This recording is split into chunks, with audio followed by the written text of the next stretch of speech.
Hi ಎಲ್ರಿಗೂ ನಮಸ್ಕಾರ. Welcome to my second mini vlog. ಮನೆ ಬಾಗಿಲು ತೊಳೆದು ಒಂದು ರಂಗೋಲಿ ಹಾಕಿ ಒಂದು ಸ್ಟ್ರಾಂಗ್ ಕಾಫಿ ಕುಡಿದ್ರೆ ಅಲ್ಲಿಂದ ಸ್ಟಾರ್ಟ್ ಆಗುತ್ತೆ ದಿನ. ಅದಾದಮೇಲೆ ಗೌರಿಗೆ ಮೈ ತೊಳೆದು ಅವಳಿಗೆ ಅರಿಶಿನ ಕುಂಕುಮ ಎಲ್ಲ ಇಟ್ಟು ಪಕ್ಕದಲ್ಲಿ ಅವಳದು ಇನ್ನೊಂದು ಗೊಂತ ಇದೆ ಅದನ್ನೆಲ್ಲ ತೊಳೆದು ನಮ್ಮ ಮನೇಲಿ ಒಂದು ಪುಟ್ಟ ಗೌರಿ ಇದೆ. ಆ ಪುಟ್ಟ ಗೌರಿನ ಮತ್ತೆ ಇಟ್ಕೊಂಡು ಬಂದು ಈ ಕಡೆ ಕಟ್ಟಾಕಿ ಮತ್ತು ಚಾರ್ಲಿ ನೋಡೋಕ್ಕೆ ಹೋದೆ. ಚಾರ್ಲಿ ನೋಡಿದ್ರೆ ನನ್ನ ಹಸ್ಬೆಂಡ್ಗೋಸ್ಕರ ಕಾಯ್ತಾ ಕೂತಿದ್ಲು. ಅವರು ಕೆಲ್ಸಕ್ಕೆ ಹೋಗಿದ್ರು ಮತ್ತೆ ವಾಪಸ್ ಬರ್ತಾರೇನೋ ರಿಟರ್ನ್ ಅಂತ ಕಾಯ್ತಾ ಕೂತಿದ್ಲು ಅವಳು. ಮತ್ತು ನನ್ನ ಹಸ್ಬೆಂಡ್ ಇವತ್ತು ಸ್ವಲ್ಪ ಬೇಗನೆ ಬಂದರು.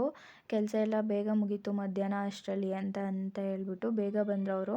ಮತ್ತು ಅಲ್ಲಿಂದ ಚನ್ನಪಟ್ಟಣಕ್ಕೆ ಹೋದ್ವಿ ನಾವು. ಚನ್ನಪಟ್ಟಣದಲ್ಲಿ ಸ್ವಲ್ಪ ಬ್ಯಾಂಕಲ್ಲಿ ಕೆಲಸ ಇತ್ತು, ಅದಕ್ಕೋಸ್ಕರ ಬ್ಯಾಂಕಿಗೆ ಹೋಗಿದ್ವಿ. ಬ್ಯಾಂಕಿಗೆ ಹೋಗಿದ ತಕ್ಷಣ ಇಲ್ಲೊಂದು ಈ ಥರ ಬೋರ್ಡ್ ಕಾಣಿಸ್ತು, ಚಿನ್ನದ ಸಾಲ ಅಂತ.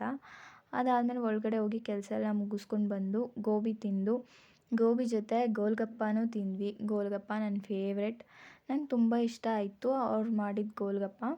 ಮತ್ತು ಅಲ್ಲಿಂದ ಸೈಬರಿಗೆ ಹೋದ್ವಿ. ಸೈಬರಲ್ಲಿ ಎಲ್ಲ ಪ್ರಿಂಟೌಟ್ ಎಲ್ಲ ತೆಗೆಸ್ಕೊಂಡು ಹಂಗೆ ಅಲ್ಲಿ ನಿಂತಿರೋ ಪುಟಾಣಿನ ಮಾತಾಡಿಸ್ಕೊಂಡು, ಅವಳು ತುಂಬ ಕ್ಯೂಟಾಗಿ ಮಾತಾಡ್ತಾಳೆ, ಮಾತಾಡಿಸ್ಕೊಂಡು ಮತ್ತೆ ವಾಪಸ್ ಮನೆ ಕಡೆ ಹೋಗ್ತಾ ಇದ್ದೀವಿ. ಆಗಲೇ ಸಂಜೆ ಆಗಿದೆ.